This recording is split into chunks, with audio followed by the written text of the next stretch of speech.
up your YouTube, search for Stukeley Meadows, watch on your big screen. Or another device if you're at home. Get yourself comfy, this could take a while.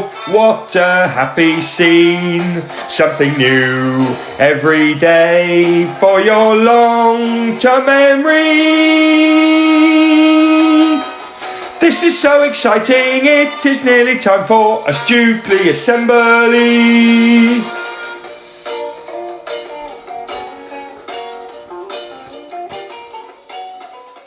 Hello there everyone and welcome to today's Values Assembly. Let's get started in the usual ways.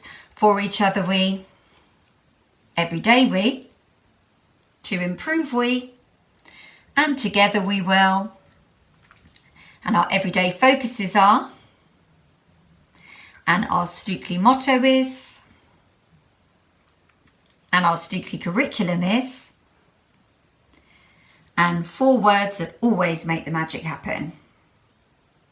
Brilliant. So welcome to today's Values Assembly.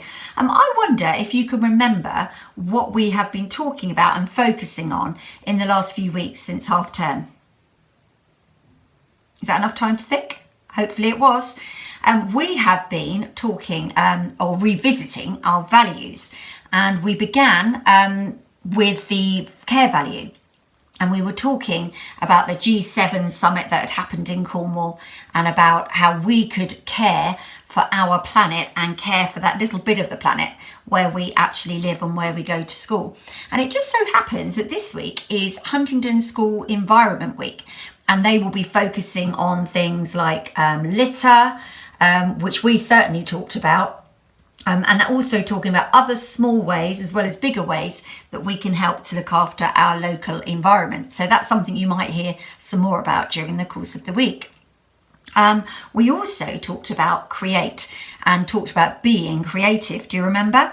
And about being creative with our thinking and our approach to things, not just doing things because that's how everybody does it, not just saying things because that's how everybody says it, not just thinking things because that's what everybody thinks, about the importance of being an individual and doing things in a creative way, thinking outside of the box.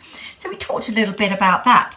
Now this week, I am sure the very bright children in Stukeley Meadows have guessed that it will be another one of our values, and it's likely to be the value of, let me hear you, yep, that's right, collaborate. And I decided that I would look up the meaning of the word collaboration, and I'm going to read you directly what it said in the dictionary. It said, collaboration is when people work together with each other to complete a task. It involves cooperation and teamwork and the sharing of ideas, knowledge and skills to reach the same objective. So that's what collaboration means, and the aspect of that I am going to focus on today and to kind of draw our ideas together on is the aspect of teamwork. So I'm going to start with a little story, and this story I think is quite a good example. Not the best, but a good example of collaboration in action and teamwork in action. So here we go. Now, last week, when the Year 2 parents were stood on the playground, at the start of the day, waiting for the teachers to come and collect the children, some parents spotted what they thought were 2 Asian hornets. Okay, a hornet is a bit like a wasp-like creature. Okay, I'm going to show you a picture of an Asian hornet. Okay, so here it is. That is an Asian hornet. Okay, so that's what they thought that they seen. Now, Mr. Singletary posted that information on the kind of teacher's WhatsApp so that we could be aware of the fact that those wasps were in the playground, or those hornets, were in the playground, and that we could keep children away from them at playtimes and things because they could be a little bit angry and we didn't want anyone to get stung. So that got posted onto the WhatsApp group. Now, I don't know if you know this, but Mr. Watley is quite a scientist, okay? So being the scientist, he's got some kind of other friends who are also a bit sciencey. And he happened to know somebody that is an expert on kind of bugs and insects and things. So he sent that picture to a friend. I hope Mr. Watley's going to agree that I got the story right. He sent that picture to a friend who identified it and said, no, it's not an Asian hornet, although it does look like one. It's actually something called a clear wing moth. And I'm going to show you a picture now of the clear wing moth. So this is a clear wing moth. And I guess you can see the confusion. There's the hornet and there's the moth. And they do look kind of similar. Certainly the moth looks a bit kind of wasp hornet-like, doesn't it? So these clear wing moths are quite unusual. Certainly I'd never heard of them or seen them before. And I think quite a lot of the staff hadn't heard of them and seen them before either. So all of this was kind of going back and forth amongst the staff, this information about the clear wing moth, and it's not a hornet and all the rest of it. Now, what's really interesting, actually, aside from this assembly here, is that the clear wing moth has actually been very, very clever in as much as it looks like a wasp, because that has actually helped to protect the species, so to protect clear wing moths, because they get left alone, because other creatures that other predators, including human beings, might mistake them for the hornet, and so leave them alone because they know that they're kind of, could get hurt by them. So other creatures will leave them alone. So it's kind of a survival technique that's been developed and it's allowed the creature to evolve so that it survives, which I found absolutely fascinating. So incredible. So that was just a little example of how teamwork can sometimes work, that we didn't have the full picture, but pulling together contacts that people had and knowledge that people had, we managed to get to the truth of it, which meant that actually everyone was safe out in the playground and we didn't need to worry. So I wonder when you last had to collaborate with others to achieve something. Perhaps you've had to collaborate quite a bit at home over recent months, work together to do things at home as a family because you've had to spend so much time together. Maybe you've had to do some collaborating with your friends at school, I wonder. But my focus of assembly today is not so much about collaboration generally, but specifically about teamwork. Now, I would imagine that it hasn't escaped your notice that there is a big kind of tournament going on at the moment, a championship taking place that involves lots of teams. I'm going to let you tell your teacher what that is right now. I am sure I could hear children shouting that it was the Euros. So yeah, indeed, the Euros are taking place at the moment. Have you noticed that some players seem to get more kind of airtime than others, don't they? There are lots more players that maybe whose names we know. So we might know a Ronaldo, for example, and we might know a Harry Kane. But even though there are individuals within those teams that we might know better than others, the really crucial part about a football team is that it is a team and that everyone has their part to play, that you've got strikers and you've got defenders and you've got the goalie. And forgive me that I'm not the expert on football. I can't tell you many of the other positions. But everyone has got their position and every one of those positions has a part to play. You can't have everyone trying to do everybody else's job on the pitch, otherwise it would be a mess. And actually, it certainly wouldn't lead to success in the game. It would probably be a complete disaster. So it's really important that although you have got these individuals that we might know better than others, that actually together as a team is how things will be most successful. So perhaps if you watch any of the matches, you might be able to see some of that teamwork in action. So I wonder if you can think of any other teams. Now, by all means, pause the video now, teachers, if that's helpful. But I wonder if there are any other teams that you can think of. Okay, so I expect, I've already given you a clue, we've talked there about a football team. I wonder though, if you've ever thought about other teams like in a hospital, like a team of surgeons that are working together to operate on somebody and do a really amazing operation and piece of surgery. I wonder if you think about the emergency services, those that drive ambulances and those that work for the police and those that work for the fire service, all of those working together as a really big team of emergency services. Or maybe a team of gymnasts that are part of the team element in the Olympics, for example, that they've all each got their own individual things that they do well, but then all of those get all the points get amassed together to get a team result. So there are lots of examples of where teams are at work. But did you know that it's not only humans that benefit from working in teams? Lots of animals do too. Now, you will have noticed, I'm sure, over the years that ants, for example, that always work together as a team. Now, ants are strong creatures because of the amount of muscle that they have. Together, they can carry something really heavy. If you think about the size of the ant compared to some of the objects that they manage to carry, because they manage to move things along together, they can actually carry really heavy things. In hospitals, we just talked about a surgery team. Staff have to work together to make people well, because sometimes people have got lots of different things wrong with them, and there are different people in the hospital that have different specialisms. Some people that are really clever at working on brains, some people that are really clever on working on hearts. So everyone has their really clever role that they have to play, and sometimes some patients are really poorly, and all of those specialisms need to be brought together to make somebody well again. Birds, for example, did you know birds migrate to warmer countries, which I'm sure you all know, and they fly in a V formation. So they will fly like that, and you'll have a bird right at the front, okay? Now, all the birds have to flap their wings up and down at the same time, but the bird in front has the hardest job to do because it has to be the first to push through. So there'll be friction slowing them down, and the first bird is the one that has to do the hardest work, and all the others flapping like mad behind them will help propel and push them all forward.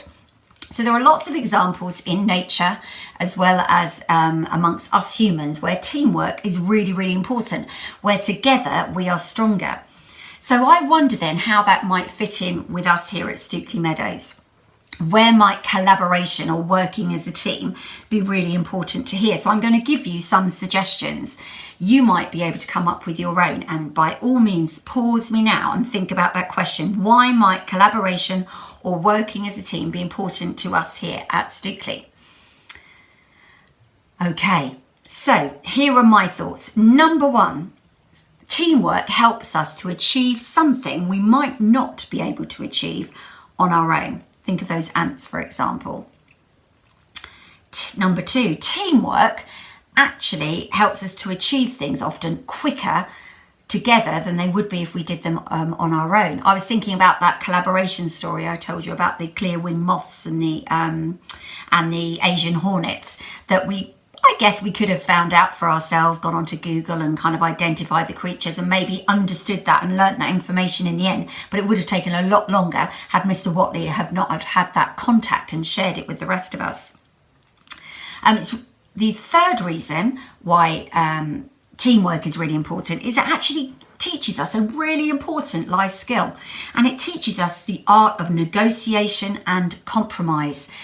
That actually sometimes we might think we have really good ideas, but by working with others we can begin to incorporate their ideas alongside our own, and you can kind of bring them together, and then you end up with an even better idea than you started with. So that's really important too, compromise and negotiation.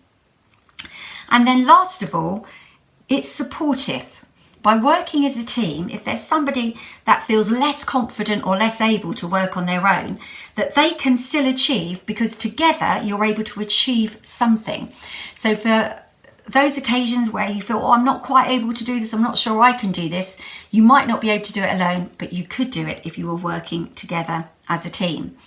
So there we go. Here is our assembly today on collaboration, and particularly thinking about teamwork. So as we go into this week, we are Team Stukeley Meadows. Let's make sure we are kind to each other. Let's make sure we support each other, and let's make sure we work really well together as a team. Have a great week, everybody, and see you soon. Thank you, Mrs. Stevens, as ever, for a value special on our Tuesday assembly. Shout outs before we finish. First of all, shout out to Bryony in Foundation and her sister Dixie in Year 3. Bryony completed her first park run at the weekend. Top work, Bryony. And Dixie has been running for a while, just taken up swimming, I believe. No, I think she's been doing that for a year. She's building up to her first triathlon. Talk to your teachers if you don't know what a triathlon is. I think she's going to do that. Anyway, watch this space. Top work, girls. Also, shout out to Mr. Crocker. Now, Mr. Crocker is one of our Stukeley Striders. And Mr. Crocker really likes to get Stukeley Striders merchandise out there. So you've seen loads of Striders hoodies, right? Well, Mr. Partridge asked Mr. Crocker if he could get some Stukeley Striders bum bags. You know the little bag that goes on the front like this? So this is a Stukeley Striders bum bag. I'm not sure if I can get, I think I need to unravel it a bit, but oh no, it goes. Ooh, actually, I need to work on. I need to work on the strap. Oh, it needs a bit of a focus. Anyway, all right, Coops. Just put it on my Strider's bum bag and struggling. Struggling. I think this might be a children's one. Anyway, oh, there we go. There is my Stukeley Striders bum bag. Mrs. Coops there loves an assembly appearance. Also, if you thought Stukeley Striders bum bags were awesome, I've got some handwriting pens to award as well. Now these year threes came to me. I needed a tiny bit more and I got it. Joined beautifully. Stukeley script. Well done, George, Leah, Harry and Anna. All of you now Stukeley script handwriting pen users for the rest of year three and then into year four. I think that's about it for the shout outs. Oh, other than birthdays. Better do birthdays. I don't know where the book is. I better go and get the book.